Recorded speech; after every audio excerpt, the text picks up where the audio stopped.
கதை பாடல் மூலமாக கேட்ட கேள்விக்கு கதை பாடல் மூலமாகவே நல்ல ஒரு விளக்கம். அதை தவிர்த்து ஒரு சில விவரங்களை, ஏன்னா எந்த அளவு படித்திருக்கிறோம் என்பதை பேசி என்ற பிள்ளையோட தரத்தை பேச வைத்து பார்க்க வேண்டும் என்றார்கள். மரத்தை மாற்றிட்டு பார், மனிதனை பேச்சிட்டு பார் என்றார்கள். அதனால உன்னுடைய விவரத்தும் என்னவென்று தெரிந்து கொள்வதற்காக ஒரு சில விவரங்களை கேட்க வேண்டும் அப்படின்ற ஆவல் கொண்டு வந்திருக்கேன். கேட்கலாமா? விவரங்களை கேளு சுவாமி. விவரங்கள் எப்படி? கதைக்கு உட்பட்ட விவரங்களா இல்ல கதைக்கு அப்பாற்பட்ட விவரங்களா? எப்படி? இல்ல விவரம் கேட்கணும்னு சொன்னீங்களே, ஆமா. கதைக்கு உட்பட்ட விவரங்களா இல்ல கதைக்கு அப்பாற்பட்ட விவரங்களா? விவரத்துல என்ன கதைக்கு உட்பட்டு கதைக்கு அப்பாற்பட்டு? விவரம் தானே. அப்படி கிடையாது சுவாமி. கதைக்கு உட்பட்ட விவரம் அப்படின்னா இப்ப நீங்க வண்டு வெளியின்னு பாடுங்க பத்தியல கதை பாடல், இது மாதிரி பாடல்கள் நிறைய இருக்கு வரிசையா. அதை பூரா பாடணும், அதுக்கு பதில் பாட்டு நானும் பாடணும். அது வந்து கதைக்கு அப்பாற்பட்டு போய்கிட்டு இருக்கு, கதைக்கு உட்பட்டே போய்கிட்டு இருக்கு. கதைக்கு அப்பாற்பட்டுனா ராமாயணம் மகாபாரதம் 18 புராணம். யாரு சொன்னா உனக்கு ராமாயணம் மகாபாரதம் பேசுறது கதைக்கு அப்பாற்பட்டதுன்னு? யார் சொன்னா உனக்கு? இது வந்து கந்த புராணத்துக்கும் அந்த 18 அது ராமாயணம் மகாபாரதத்துக்கு ஏதாவது சம்பந்தம் இருக்கா? இல்லைன்றியா? இல்ல இருக்குன்றீங்களா? இப்ப மகாபாரத கதையிலே ராமாயண கதையை எடுத்துக்காட்டாக சொல்லப்பட்ட கதைகள் ஏராளம் இருக்கு. ஆமா. ஹரிச்சந்திரனுடைய கதையை எடுத்துக்காட்டாக வைத்து ராமாயணத்தில் பேசப்பட்ட கதைகள் எத்தனை இருக்கு? அப்ப அதுக்கு முந்தின யுகத்தில் நடந்த விஷயத்தை பத்தி இப்ப இதுக்கு அப்புறம் நடந்தது ஒரு எடுத்துக்காட்டு, ஒரு ஆத்திச்சூடியோ, ஒரு நாலடியாரோ, ஒரு ஆசார கோவையோ, அதாவது உன்னுடைய காலகட்டத்துக்கு அடுத்த விஷயத்தை நீ பேசுனீங்கன்னா சொல்லலாம். சாமி கதைக்கு அப்பாற்பட்டு ஏன் கேட்குறீங்க? இன்னும் கீழே இறங்குவோமே. ஏமா இந்தியா சுதந்திரம் எப்பமா வாங்குச்சு அப்படின்னு கேட்டோன்னா கதைக்கு அப்பாற்பட்டது. முதல் சுதந்திர போர் எப்பமா நடந்துச்சு கேட்டா கதைக்கு அப்பாற்பட்டது. ஆங்கிலேயருடைய ஆட்சி எப்பமா ஆரம்பிச்சிச்சு, இது போல விஷயத்தை நான் கேட்டேன்னா நீ சொல்லலாம் சாமி கதைக்கு அப்பாற்பட்டு ஏன் பேசுறீன்னு. ராமாயணமும் மகாபாரதமும் நீ இருக்கக்கூடிய இந்த காலகட்டத்துக்கு முந்தைய கதைகள் நடந்து முடிஞ்சிருச்சு. நடந்து முடிஞ்ச கதையை கேட்டா அது எப்படி உனக்கு கதைக்கு அப்பாற்ப? ஒரு சிலர் என்ன தெரியுமா பண்ணுவாங்க, இதுவும் கேட்டு வாரோ அப்படின்னு பயந்துக்கிட்டு முன்னெச்சரிக்கை நடவடிக்கையா இப்படி நம்ம கேட்டு வைப்போம். இல்லை அப்படி இது உனக்கு பயமா இருக்கா அப்படின்னா நேரடியா நீ சொல்லிரு சாமி அப்படிலாம் வேணாம், எனக்கு அந்த பாடத்தை மட்டும் கேளுங்க. ராமாயணத்துல இருந்தோ மகாபாரதத்துல கதைக்கு உட்பட்டா கதைக்கு அப்பாற்பட்ட விஷயம் நீங்க கேட்ட போறீங்க அப்படிங்கிற பயத்தினாலலாம் நான் ஒன்னும் கேட்கல. சரி, நான் சாதாரணமா தான் கேட்டேன். விவரம் கேட்கணும்னு ஆசைப்படுறீங்களே, கதைக்கு உட்பட்டா இல்ல கதைக்கு அப்பாற்பட்டானா? அது ஏன் சௌரியம்? கதைக்கு உட்பட்டு கேட்பேன், கதைக்கு அப்பா அது ஏன் சௌரியம்? நீ கதைக்கு அப்பாற்பட்டுன்னு நான் இப்போ சொல்றேன். நீங்க எதையாவது உன்னை கேட்டுருவீங்களோ அப்படிங்கிற பயத்தினால நான் கேட்கல. சரி விவரம் கேட்கணும் வந்துட்டீங்களே, நீங்க எதை வேணாலும் ஒரு நிமிஷம் இருமா. யார் இங்க கொம்பு வச்சது வரல குத்தி கிழிக்கிறதுக்கு? நான் கேட்டுருவீங்களோன்னு பயந்துக்கிட்டு நீ உன்னை நான் பயப்பட வேண்டிய அவசியமே இல்லையே. ஒன்னும் இல்ல பேசுங்க. அவ்வளவு சௌரியமா இருந்தா நீ வீட்டிலே கிடக்க வேண்டியதானே. எதுக்கு இங்க வர வள்ளி வேஷம் போட்டு வர்ற? சொல்றத காது இதுல வாங்குறது இல்ல, இப்படி கண்ணை சுடி. ஐயோ அப்பா இப்படின்னா நீ என்ன பெரிய ஆளாயிருவியா? முதல்ல என்ன பேசுறோமோ அது முதல்ல காதுல வாங்கு. முதல்ல கதைக்கு அப்பாற்பட்டு நீ எதை சொன்ன? ராமாயண மகாபாரதம் சொன்ன. எங்க நீ சொல்லு. வள்ளியாகப்பட்ட ராமாயண மகாபாரதம் இதுக்கு இந்த இதுக்கு தான் எழுதி போட்டு இத்தனை வருஷம் மறுபடியும் சங்கத்தை பஞ்சாயத்து பண்ணி நடிக்க வச்சிருக்காங்க. சரியா? அப்புறம் மறுபடியும் கதைக்கு அப்பாற்ப ராமாயண மகாபாரதம் பேசக்கூடாது உனக்கு எவன் சொன்ன? பேசலாம், எல்லாம் வள்ளி திருமணத்தில் எல்லா கதையும் பேசலாம். சொல்றது இந்த மாதிரி சொல்லுது கதைக்கு அப்பாற்பட்டு. அதுலயும் நீங்க கேட்டீங்க பயந்துக்கிட்டு வந்து பேசக்கூடாதுன்னு நான் சொல்லவே கிடையாது. என்ன சரிங்களா? நல்லா புரிஞ்சுக்கணும். அப்புறம் நான் பேசக்கூடாதுன்னு சொன்னா கதைக்கு அப்பாற்பட்ட விஷயங்களை நீங்க ஏதாவது பேசுவீங்களா? அப்ப அந்த வார்த்தை வருது. நீங்க கேப்பீங்களோன்னு பயந்துக்கிட்டு நான் ஒண்ணு நிக்கல. உன்னை சொன்னா எனக்கு நீ பயப்படுன்னு சொன்னா உன்னைய சொன்னா உன்னைய திருப்பி நீ பேசுனா வாயை கடிச்சு இப்படி சொன்னா இருங்க. விவரம் கேட்கணும்னு வந்துட்டீங்களே, அதோட நிப்பாட்டு. என்ன விவரம் கேளுங்க, அதோட வாயை முடிக்க கேளுங்கன்னு சொல்லி நீங்க எனக்கு சட்டம் போடாதீங்க. வாயை மூடிக்கிட்டு நில்லு, அமைதியா நில்லு, பேசாம நில்லு, அப்படிலாம் நீங்க எனக்கு சட்டம் போடாதீங்க. என்ன சரிங்களா? விவரம் பேசதான் நம்ம வந்திருக்கோம். கேளுங்க சாமின்னு அதோட முடிச்சு நான் கேட்பேன். இதுக்கு திருப்பி நீ என்ன கேட்க வேணாம். உன்னை பார்த்தாலும் எனக்கு அவ்வளவு எரிச்சலா வருது. அதையெல்லாம் கட்டுப்படுத்தி நிக்கிறேன். சரியா? உன் முகரையை கண்டாவே ஏதோ பச்சைநாதி என்பார்கள் அது மாதிரி வருது. நீ தலையில் அடிச்சுக்கிறது அது. நீ உன்னையெல்லாம் நான் மரியாதை எதிர்பார்க்கறதே கிடையாது. சரி அதை விடு. சரி வயிறு விவரம் அப்புறம் பேசி. அதே தான் நான் உனக்கு சொல்றேன். விவரம் பேச வந்திருக்கியா? வள்ளி பேச முடியும் நிக்கிறியா? அதோட நிப்பாட்டு. அப்புறம் கதைக்கு உட்பட்டா பெரிய நக்கீரை பேத்தி இந்த ஆத்தா கதைக்கு அப்பாற்பட்டு சொல்ல மாட்டாங்க. சரி இடத்துக்கு வந்து ரொம்ப நேரம் ஆயிடுச்சு. நீ அறிமுக காட்சியில் நின்றையில அப்போ ஒரு அண்ணன் வந்து உன்ட்ட பேசினாரா? நீ அறிமுக காட்சியில் நின்றையில ஒரு அண்ணன் வந்து உன்ட்ட பேசினாரா? என்ன பேசினாரு? என்னமோ போன வருஷம் ஒரு விஷயத்தை வச்சுட்டு போனீங்க, அந்த விஷயத்தை பத்தி பேசுங்க அப்படின்னாங்க. உனக்கு ஞாபகம் இருந்தது என்ன பேசணும்? என்ன விஷயம் பேசணும்னு ஞாபகம் இல்ல. அதுக்கப்புறம் ஒரு 2-3 மேடையில் சண்டை வந்ததுல எழுதி போட்டாச்சு. இந்த வருஷம் தான் ஆரம்பத்துல சங்கத்துல பேசி 2 பேரும் நல்லா நடிக்கக்கூடியவங்க ஏன் எழுதி அந்த விஷயம் விட்டு. எனக்கு உண்மையில ஞாபகம் இல்ல, உனக்கு ஞாபகம் இல்ல. எனக்கு ஞாபகம் இல்ல. ஞாபகப்படுத்தினா அந்த விஷயத்தை பத்தி ஞாபகப்படுத்துவாங்க எனக்கு உண்மையில. ஏன்னா அதுக்கப்புறம் எத்தனை மேடையில் இவ்வளவு விவரம் பேசுறான் அவன். இந்த அது போன வருஷம் வந்தது, என்ன பேச ஞாபகம் இல்லைங்க. என்ன விஷயம் புள்ளி வச்சோமோ அது சொன்னீங்கன்னா அதை நிறைவேற்றிடும். உங்க விருப்பம் அதாக தான் நிறைவேறும். ஏன்னா இன்னும் நிறைய பேச வேண்டிய விவரம் நிறையா இருக்கு. அதை விட்டு அந்த தலையை அடிச்சுக்கிறது, மூஞ்சியை சுரிக்கிறது, அதெல்லாம் முதல்ல வள்ளிக்கு முதல்ல தகுதியே இல்லாத விஷயங்கள். பேசுறியா? பேசோட உள்ள வர. ஏன் உள்ள வர? ஏன் உள்ள வர? தர்க்கம் பண்ண தானே வந்திருக்கா? சம்பளம் வாங்காம போறியா? சொல்லுங்க வாய் விடு. சாமி இப்பதான் பேசி முடிச்சிருக்கு. ஏங்க நீங்க மறுபடியும் சண்டை போட்டுக்கிட்டு தேவை? அதெல்லாம் சண்டை போடக்கூடாது. எதுவும் புள்ளி வைக்கல. காமாட்சி மேல சத்தியம் பண்ணிட்டு போனீங்க. அடுத்த மேடையில சத்தியமா அந்த மேடைக்கு வருவேன் அப்படின்னு சத்தியம் பண்ணீங்க. 6 மாசம் நாங்கள் தேடினோம். நடிகர்களுக்கு என்ன அமையலை, அமைஞ்சது நீங்க தான். அப்போ காமாட்சியோட அருள் இருக்கு அப்படிங்கிற விஷயத்தை நீங்கள் சத்தியம் மட்டும் போனால வந்திருக்கீங்க அப்படிங்கிற நாங்கள் நம்புகிறோம். அதனால் காமாட்சி நம்பினோர் கைப்பட விட மாட்டார். அந்த ஒரு விஷயம் 2 பேரும் மேடையில் சத்தியம் பண்ணீங்க. அடுத்த வருஷம் மேடைக்கு நாங்கள் வருவோம். இந்த மேடைக்கு நான் வருவேன். சத்தியம் நீங்களும் உங்களுடைய மாதவனும் பண்ணாரு. உங்களுடைய ஆதரவு இல்லாம வர முடியாது. எந்த நடிகரும் ஆதரவு இல்லாட்டியும் கூட நாங்க 6 மாசமா வேற நடிகர் தான் தேடினோம். இருந்தாலும் எங்களுக்கு இந்த மேடைக்கு வரணும்னு அமைச்சிருக்கு. சரி, இது வேற. நீங்க சொன்னதை பார்க்கும் பொழுது வேற விஷயமா தெரிஞ்சிச்சுனே. வேற ஒரு கருத்து இல்ல. வேற விஷயம் இல்லைன்னா பிரச்சனை இல்லை. அதை பார்த்துக்கிறேன். வேற விஷயம் அப்படி இல்லைன்னா அப்புறம் என்ன இதுக்கு வர்றான்னு கேட்குறேன். நாரதர் நான் தெரியுதுல, எதுக்கு வண்டியில் ஏற? போக வேண்டியதானே? வேற நாளில் போட்டுருக்கலாம்னா போட. நீ எனக்கு மஞ்சாயத்தை கிடையாது. நான் கேட்கிறேன். ஏமா கதைக்கு விவரம் பேச போறேன். எழுதி விட போறேன். விவரம் பேசுறேன். உனக்கு விவரம் முடிஞ்சா விவரம் பேசு, இல்லையா மறுபடியும் உள்ள ஓடி போயிரு. எனக்கு பஞ்சாயத்தே இல்லை. யுகம் எத்தனை இருக்கு? திருப்பி எழுதி போட சொல்றீங்களா? எனக்கு அக்கறை கிடையாது. பேசிக்கிட்டு இருக்கேன் உள்ள போகுது.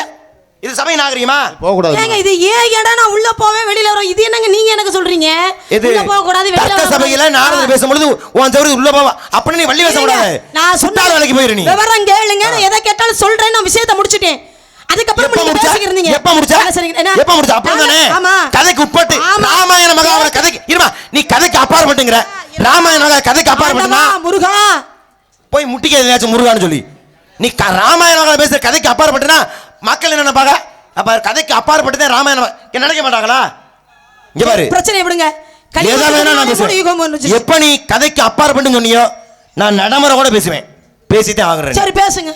நீங்க என்ன வேணாலும் கேளுங்க, பதில் சொல்றேன். யுகம் எத்தனை இருக்கு? 4 யுகம் இருக்கு. என்னென்ன? கிரேதா, திரேதா, துவாபர, கலியுகம். கிரேதா கதை ஹரிச்சந்திர புராணம். திரேதா யுகத்துல ராமாயணம், துவாபர யுகத்துல மகாபாரதம், கலியுகத்துல ஒவ்வொரு கதைக்குமே ஒவ்வொரு சாரம்சம் இருக்கிறது. உன்னுடைய குலக்கடவுள் யாரு? முருகப்பெருமான். யாரை பணிந்து நீங்க காவலுக்கு வந்திருக்க? முருகப்பெருமானை பணிந்து இந்த இடத்துல காவல் பார்த்துக்கிட்டு இருக்கீங்க. நெற்றியில் என்ன சின்னம் இட்டிருக்க? பட்டை போட்டுருக்கேன். யாருக்காக? முருகனுக்காக. சரி, முருகன் போட்டாரு. அவங்க அப்பா சிவபெருமான் நினைச்சு போட்டிருக்காரு. சிவன் போட்டதுக்கு ஒரு காரணம் இருக்கணும்ல? ஆமா. ஏன் போட்டாரு? முடி சார்ந்த மன்னரா இருந்தாலும் கடைசியில் பிடி சாம்பலை அப்படிங்கற எடுத்து காட்டுறதுக்காக அவர் பூசி இருக்காரு. தத்துவத்தை உணர்த்துவதற்காக போட்டாரு. இப்ப சிவனை பத்தின ஒரு விஷயம் நீ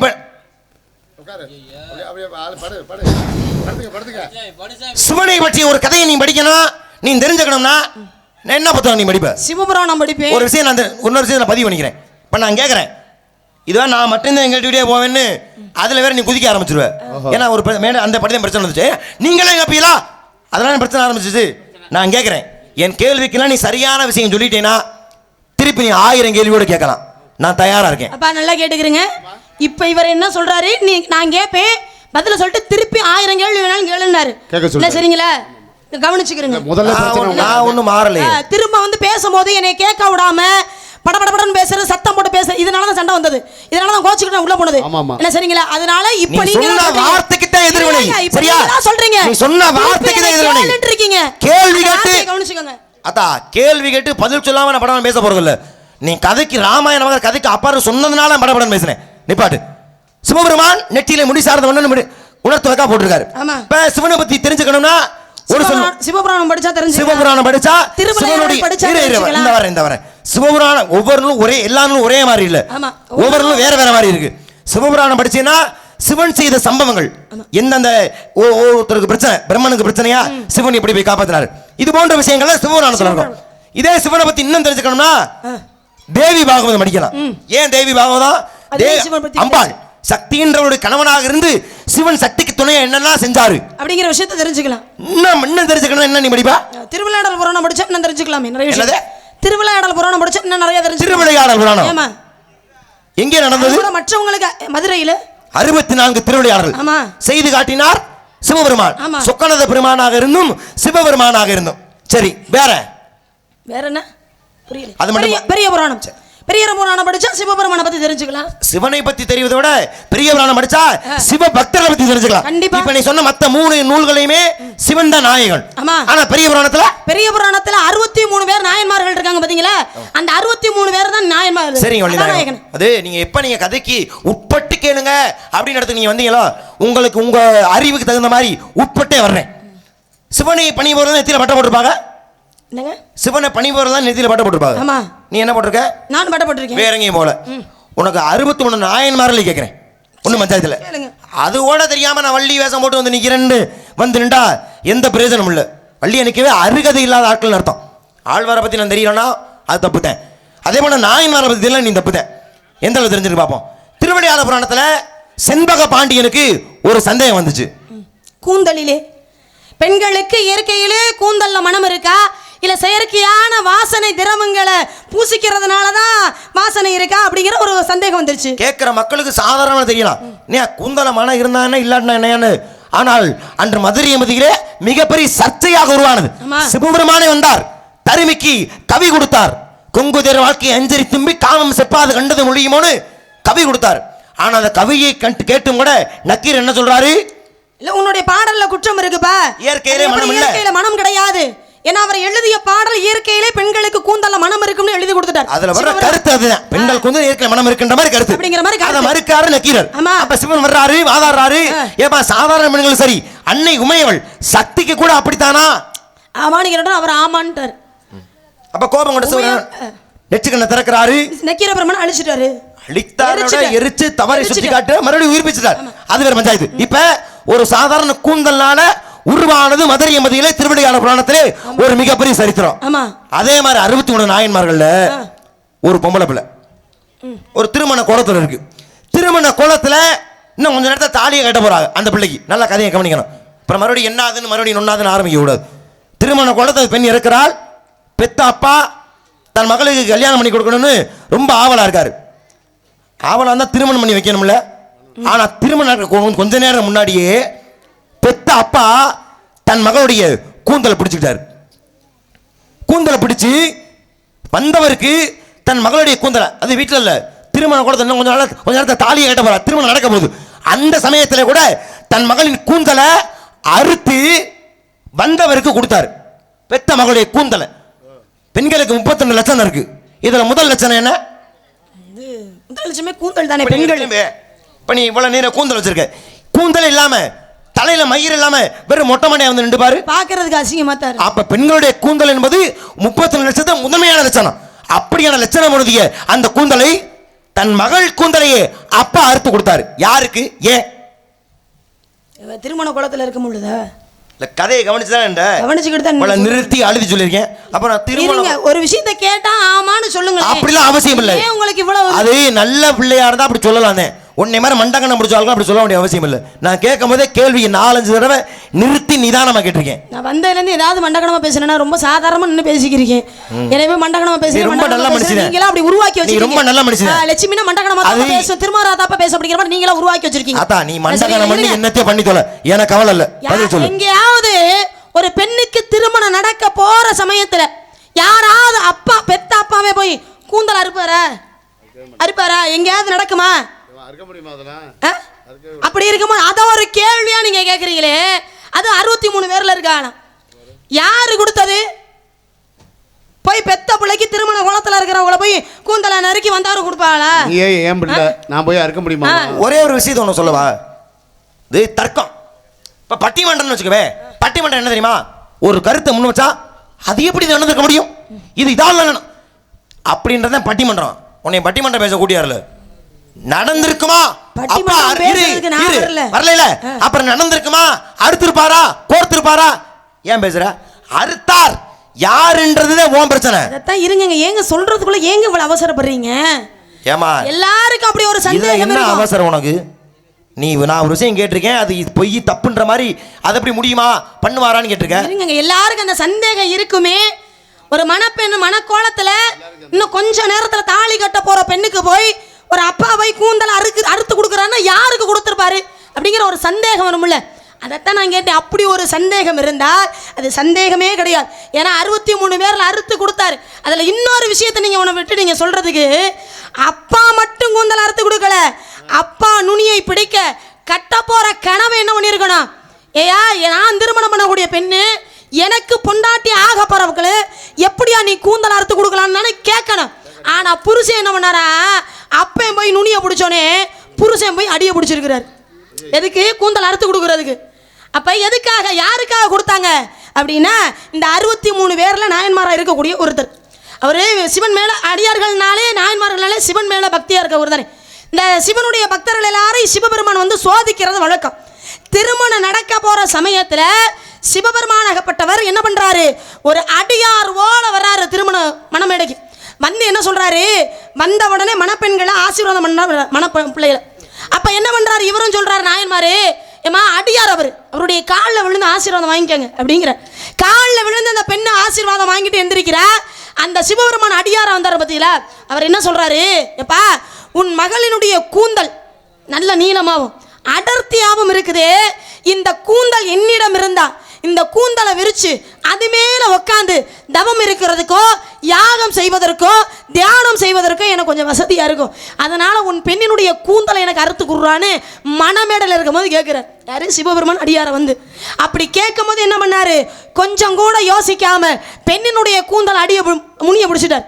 முனியை பிடிச்சோன்னே கணவன் என்ன பண்ணாரு, அவரும் யோசிக்காமல் என்ன பண்ண, அடியை பிடிச்சாங்க. பிடிச்சி திருமண கோலத்தோடு இருந்த பெண்ணுக்கு கூந்தலை அறுத்து சிவனுடைய அடியாரை வந்து சிவபெருமானுக்கு கொடுக்குறார். அது யார் தெரியுமா? 63 பேரில் இருக்கக்கூடிய மானக்கஞ்சரார் என்று சொல்லக்கூடிய நாயன்மார் தான் பெற்ற பிள்ளையனுடைய கூந்தலை மணமேடல இருக்கும் பொழுது அறுத்து கொடுத்தார். மானக்கஞ்சார் அப்படிதானே? ஆமா. சிறுவாளியர்களே, கஞ்சார் என்ற ஊரு அங்கே பிறந்தார். மானன்னு ஒரு பேர். கஞ்சாரி தன்னுடைய ஊரா கொண்டு இருந்ததால மானக்கஞ்சார் அப்படின்னு சொல்லியிருக்கார். பெண்களுடைய கூந்தலுக்கு இயற்கை மனம் இருக்கான பிரச்சனையை தாண்டி அந்த பெண்ணுடைய தன் மகளுடைய கூந்தலை அறுத்து கொடுத்து சிவனுக்காக பெருமை சேர்த்தார் 61 நாயன்கள் விளங்கிய மானக்கஞ்சார் என்ற நாயன். அதே 63 பேர்ல கண்ணையே இறைவனுக்காக கொடுத்தேன். கண்ணப்பன் தின்னப்பன் என்று சொல்லக்கூடிய வேடுவ இனத்துல பிறந்தவன். வேடுவ இனத்துல பிறந்திருந்தாலும் சிவன பெருமானை பார்க்கிறார். பார்த்த உடனே என்ன நினைக்கிறாரு, அவரை சாமியா நினைக்கலையா, தன்னுள் ஒருவனாக நினைத்தாராம். தன்னுடைய கூட்டாளி மாதிரி நினைச்சுக்கிட்டாரு. அவருக்கு எல்லா விஷயமும் செய்கிறார். தான் தின்னு ருசி பார்த்து பன்றி அடிச்சுட்டு வருவார். காட்டு பன்றியை அடிச்சு கொண்டு வந்து சுட்டு தான் தின்னு ருசி பார்த்து எது சுவை அதிகமாக இருக்கும் அதைத்தான் அவர் கொண்டே படைச்சார். அப்படியெல்லாம் படைக்கும் போது ஒரு நாள் சோதிக்கிறார். சிவபெருமான் என்ன பண்ணாரு, சிவலிங்கத்திலேருந்து ஒரு கண்கள்லேருந்து நீர் ஒழியுது, ரத்தமாகப்பட்டது வருது. ரத்தம் வந்தோடனே என்ன நினைக்கிறாரு, தின்னப்பன் என்று சொல்லக்கூடிய தன்னோட கண்ணை எடுத்து அதில் வச்சுட்டார். 2வது கண்கள் இருந்து ரத்தம் வருது. பார்த்தார், என்னடா 2வது கண்ணில் இருந்து தண்ணி ரத்தம் வருது, ஒருவேளை நம்ம கண்ணை எடுத்துட்டு அடையாளம் தெரியாது இல்லையா. அப்ப என்ன பண்றாரு, செருப்பு போட்ட காலால கொண்டு சிவலிங்கத்தில் அடையாளத்துக்கு வச்சுக்கிட்டார். இன்னொரு கண்ணை எடுக்கும் போதுதான் சிவபெருமான் காட்சி தந்தார். தின்னப்பா நிறுத்து அப்படின்னு என்ன பண்ணாரு, தின்னப்பனாக இருந்த நீ இறைவனான எனக்கே கண்ணை கொடுத்த காரணத்தினால் கண்ணப்பன் என்ற பெயரோடு இருப்ப அப்படின்னு 63 பேர்ல அவர் இடம் பெறலையா. அது மாதிரி 63 பேர்ல நிறைய பேர் இடம் பெற்றிருக்காரு. இப்போ நான் உங்கள்கிட்ட ஒரு விஷயம் கேட்குறேன். இப்போ நண்பனா வந்து 63 பேரில் சிவபெருமான் யாரை தெரியுமா ஏற்றுக்கிட்டாரு? ஒன்று கண்ணப்பனை ஏற்றுக்கிட்டார் நண்பனா. இன்னொரு யார் அப்படின்னா சுந்தரமூர்த்தி அப்படிங்கிறவரை நண்பனா ஏற்றுக்கிட்டார். ஏன்னா சுந்தரமூர்த்திங்கிறவர் வந்து இப்போ 2 பேருக்கும் வித்தியாசம் இருக்கு. ஆமாம், சுந்தரமூர்த்தியை நண்பனாக ஏற்றுக்கொண்டாலும் 63 நாயன்மாரில் கட்டி தழுவி ஆற தழுவியது கண்ணப்பனாயன். சுந்தரருக்கு சிவனுக்கான தொடர்பு இப்ப இல்ல, அது தேவலோகத்தில் ஆரம்பிச்சிருச்சு. ஏன்னா அங்கே ஆளாள சுந்தரராக பிறந்தார். அதுக்கப்புறம் பூலோகத்துக்கு ஒரு சாபத்தின் காரணமா பூலோகத்துல இருந்து பிறந்துட்டார். சரி, பூலோகத்துல இருந்து பிறந்தார்ல. இப்ப இதே சுந்தரமூர்த்திய இன்னொரு நாயன்மார் பார்க்க மாட்டேன்னு ஒரு சபதம். இவனு இனிமே இவன் முகரையிலே முழிக்கவே கூடாது. யார் முகரையில? வேற முகரையிலையா? இல்லங்க கதையில அவ வேணா பேத்துப்படி பேத்து மூஞ்சிய. சரியா? ஒரு கதையை பேசுறது எப்படி பேசணும்? உங்களை சொல்லவே கிடையாது. உங்களை சொல்லணும், உங்களை சொன்னாதான் பேசு. நான் சொன்னது என்ன, நான் கதையை சொல்லிக்கிட்டு இருக்கேன். சுந்தரமூர்த்திய பார்க்கவே கூடாது நினைச்சாரு. ஏன் நினைச்சாரு அப்படின்னா, ஏயா சிவபெருமானையும் சுந்தரமூர்த்தி என்ன பண்ணாரா, ஒரு சமயத்துல அவருடைய சுயநலத்திற்காக சுய காரியத்துக்காக என்ன பண்ணாரா, தூது அனுப்பியிருக்காரு சிவபெருமான். போடா எனக்காக நீ தூது போயிட்டு வா அப்படின்னாரு. அதை கேள்விப்பட்ட அதே 63 பேர்ல ஒரு நாயன்மார் என்ன பண்றாரு, நான் வணங்கக்கூடிய ஈசனையே இவன் தூத போ சொல்லியிருக்கானே, அப்ப இனிமே இவனை பார்க்கவே கூடாது அப்படின்னு நினைச்சார் சுந்தரமூர்த்தியை. ஆனால் சுந்தரமூர்த்தி இந்த நாயன்மாரை சந்திக்கணும் அப்படிங்கிற ஒரு எண்ணத்தோட வர்றார். வரும்போது என்ன பண்ணாரா, சுந்தரமூர்த்தி வருவதை தெரிந்து கொண்ட அந்த நாயன்மார் என்ன பண்ணாரா, கழுத்தை அறுத்துக்கிட்டு செத்து போயிட்டார். தற்கொலை பண்ணி அவரே அவர் கழுத்தை அறுத்துக்கிட்டு செத்து போயிட்டார். ஏன் அவர் கழுத்தை அறுத்துக்கிட்டு சாகணும்? அப்படி என்ன சுந்தரமூர்த்தி சிவபெருமான போய் தூது போ சொன்னாரு? கேள்வியா? உங்களை தான் கேட்குறேன். என்ன நீங்க தானே சொன்னீங்க, கேட்டுட்டு திருப்பி 1000 கேள்வி வேணாலும் கேளு. நீங்க அதுல எனக்கு எந்த மாட்டு கிடையாது. 1008 கேள்வியோட கேளு. சாமி நாடகம் பார்க்குறீங்களா? கேட்குதுல்ல? சரியில்லை, உன் நடவடிக்கை சரியில்லை, மரியாதை எந்திரிச்சு போயிருங்க, கடுப்பாயிருவேன். 61 நாயன்மார்கள் நான் கேட்டது என்ன, நீ நெத்தியில பட்ட போட்டுருக்காயுமா, உன்னுடைய சமயத்தை பற்றி தெரியுமான்னு நான் நாயன்மார் கேட்டா ஒன்று அதுக்குள்ளே நீங்க அப்ப நாயன்மார் தெரியுமா அப்படின்ற மாதிரி நாயன்மார். ஆனா அதுல ஒரே ஒரே ஒரு விஷயம், அதை தவிர்த்து எத்தனை தாண்டி விஷயம் இருக்கு. பரவாயில்ல, நீ நான் நாயன்மார் கேட்டேன்றக்கா நீ நாயன்மாருக்குள்ளே புகுற. நான் நாயன்மாரில் படிக்காம ஒன்று நாயன்மார் பற்றி நான் பேச ஆரம்பிக்கல. சரி, நீ அதை சோதனை பண்ணுறாந்தா சந்தோஷம் பண்ணிக்க. இப்போ நான் கேட்ட கேள்விக்கு பதில் வந்தது என்ன? நீ பதில் சொன்ன, பெத்தமனுடைய கூந்தலையே அறுத்து கொடுத்தாரு மானக்கஞ்சாரன்ற நாயன்மார்னு நீ பதில் சொல்லி முடிச்ச. ஆனால் நீ கேட்ட கேள்விக்குள்ளேயே, நீ சொன்ன பதிலுக்குள்ளேயே அந்த கேள்விக்கான பதில் இருக்கு. அப்பா கூந்தலுடைய நுனியை பிடிச்சுக்கிறாரு, அடியை பிடிச்சாரு நுனியே ஒரு மாப்பிள்ளை. அந்த மாப்பிள்ளை வேற யாரும் கிடையாது. நீங்க கேட்டு சொன்ன மதியா, சுந்தரர் எம்பெருமான் சிவபெருமான் ஈசனையே தன்னுடைய சுய நலனுக்காக, வேற ஒன்றும் இல்லை, முன்னாடி சொன்ன மாதிரி ஆளாள சுந்தரர் இருக்கும் பொழுது 2 பெண்கள் மீது ஆசைப்படுறாரு. சிவன் சொல்றாரு, ஏப்பா நீ 2 பேரும் ஆசைப்படுற, நீ பூலோகத்தில் பிறந்து அந்த 2 பெண்களை திருமணம் பண்ணிட்டு நீ மேலோகத்து வாப்பான்னு சாபம் கொடுத்துட்டார். பூலோகத்து வந்தார் 2 பெண்கள், கமலினி அணிந்தையார்.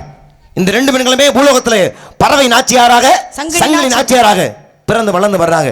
இந்த 2 பேருக்குமே திருமணம் செஞ்சு வைக்கிறதுக்கு யாரு தூது போனானா, சிவன் போனார் தூது. இதெல்லாம் கோபம் அவருக்கு. யாருக்கு? அடியை பிடிச்சுக்கிறாரு கூந்தல அவருக்கு. ஆளப்பட்ட சிவபெருமான் உலகத்தை காக்கும் பரம்பொருள், அவரை போய் இவருடைய சுயநலனுக்காக தூது அனுப்பியிருக்காரு அப்படிங்கிறதை தாங்க முடியாத அந்த நாயன்மார் சுந்தரர் மீது அளப்பரிய கோபம். சிவனுக்கு இந்த விஷயம் தெரியுது. ஆகா, 2 பேருமே நண்பர்கள் தானே, மிகப்பெரிய பக்தர்கள் தானே, இந்த 2 பேருக்குள்ள இவ்வளவு வன்மம் ஆகாதே, சேர்த்து வைக்கணுமே என்று நினைத்த சிவபெருமான் அந்த நாயன்மாருடைய வயிற்றிலே வெப்பு நோயை கொடுக்கிறார், சூளை நோயை. சூளைனா மிகப்பெரிய வயிற்று வலி. அந்த வயிற்று வலியை போக்கணும்னா யாரால முடியும்னா சுந்தரால் மட்டும்தான் முடியும். அப்ப அசரியா சொல்றாரு, அப்பா உன் வயிற்று வலியை போக்குறதுக்கு சுந்தரர் வருகின்றார்னு. நியாயம் என்ன செய்வோம், இந்த வயிற்று வலி தாங்க முடியல, அவர் வந்து நம்ம வயிற்று வலி தீக்கட்டும் அப்படின்னு நினைப்பான். ஆனா அவர் நம்பினாரு, அப்படி சுந்தரன் வந்துதான் என் வயிற்று வலியை தீக்கணும்னா அப்படியான உயிரே தேவையில்லை நினைச்சு என்ன பண்ணாரு, கத்தியை வெடிச்சு கழுத்த கரகரன்னு அறுத்து செத்து போயிட்டார். சுந்தரர் வர்றார், அம்மா உன் கணவனுடைய வயிற்று வலியை தீர்ப்பதற்காக நான் வந்திருக்கேன், உன் கணவன் இருக்கும் இடத்தை காட்டுன்னு கேட்க. என் கணவன் சயனத்தில் இருக்கிறார், தூங்கிக்கிட்டு இருக்காருன்னு சொல்ல.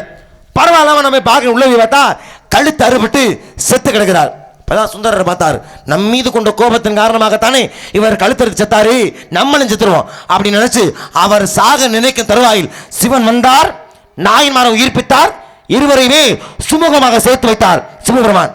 அப்ப சுந்தரர் சிவனை தூது அனுப்பினான் ஒரே கோபத்தினால சுந்தரர் தன்னை காப்பாற்ற வர்றான்னு தெரிஞ்சோம் கழுத்தறுத்து செத்தது யாருன்னா தான் நீ சொன்ன மானக்கஞ்சாரன்ற நாயன்மாருடைய மகளை திருமணம் செய்த ஏயர்கோன் கலிக்காம நாயனார் என்று சொல்லக்கூடியவர் சுந்தரர் தன்னை காப்பாற்ற வர்றான்னு தெரிஞ்சு. ஏன் உனக்கு சப்போர்ட் பண்ணாரு இவ்வளவு நேரம், அப்ப மட்டும் இனிச்சோ உனக்கு மட்டும் கசக்குது உனக்கு. ஏயர்கோன் கலிக்காம நாயனார் என்ன சொல்ற நாயன்மார் தான் சுந்தரர் வர்றாருன்னு கழுத்து அறுத்துக்கிட்டு செத்தார். ஏத்துக்கிறியா? ஏத்துக்கிறியாமா? ஏத்துக்க கூடிய விஷயம் தான். சுந்தரரை பத்தி படிச்சிருக்கியா?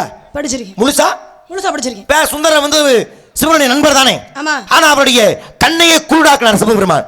ஏன்? ஒரு நிமிடம் பொழுது கொஞ்ச நேரம் கண் பார்வை இல்லாமல் செய்த. ஏன்? தன் மீது தவறான சத்தியம்.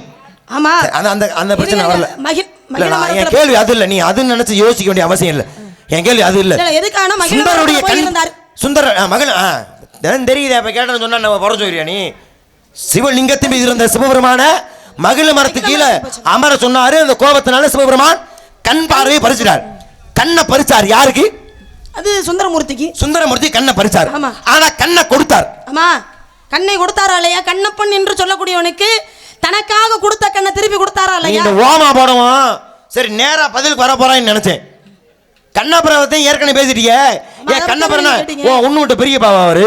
ஏன் கண்ணை கொடுத்தாருமானா கண்ணப்பனுக்கு கண்ணை கொடுத்தா அதனால கண்ணப்பன்ற பேரே வந்துச்சு. அந்த கதை நீ படிச்சிருக்கிய மொத்தமா? எனக்கு கொஞ்சம் படிச்சிருக்கேன். சிரமமா ஏதா கண்ணப்பர் கதை? நான் படிச்சிருக்கேன். என்ன சொல்லு பாப்போம். வேட்டைக்கு போறாரு. வேட்டைக்கு போனாரு. சிவலிங்கத்தை பார்க்கறாரு. சிவலிங்கத்தை பார்த்தாரு. சிவலிங்கத்துக்கு தனக்கு தெரிந்தார் போல அபிஷேகம் ஆராதனை இதெல்லாம் பண்றாரு. இரு, அதுக்கப்புறம் தான் நடந்ததானே இது? பிறவியிலே அவர் குருடனா? இல்ல, பிறவிலே குருடு கிடையாதுங்க. அவர் இடையில வந்து சிவலிங்கத்திலிருந்து ரத்தம் வழிஞ்சோனே தன்னுடைய கண்ணை நல்லா கேட்டுக்க. அந்த ஒரு சம்பவத்தினால அப்ப மட்டும்தான் கண் பார்வை அது பாருனா. இரு, நான் என்ன கேட்டேன் உனே? கண் பார்வை கொடுத்தாருனே. கண்ணை கொடுத்தாருன்னு சொன்னா இல்ல, கண்ணை கொடுத்தாருன்னா கண்ணை தோண்டி கொடுத்தாரு. கண் பார்வை குருடாக இருந்த ஒருவனுக்கு பிறப்பிலேயே பிறவி குருடனாக பிறவி குருடா இருந்தவருக்கு கண்ணை கொடுத்தாரா? யாரு? சிவபெருமன் கொடுத்தாரா? பார்வையை கொடுத்தாரா? புரியல. நீங்க கேக்குற யாரை பத்தி பேசிட்டு இருக்கோம்? ஐயோ, கேக்குற கேள்வி எனக்கு புரிஞ்சா தானே. தயவு செஞ்சு மூஞ்சியை சுரிச்சுக்க, தலையில அடிச்சுக்க, சிரிக்காத. அதை மட்டும் பண்ணாத. சும்மா உன்னை பார்த்தாவே அவ்வளவு எரிச்சலா இருக்குதுல. நீ சிரிக்கும் போது இன்னும் எரிச்சல்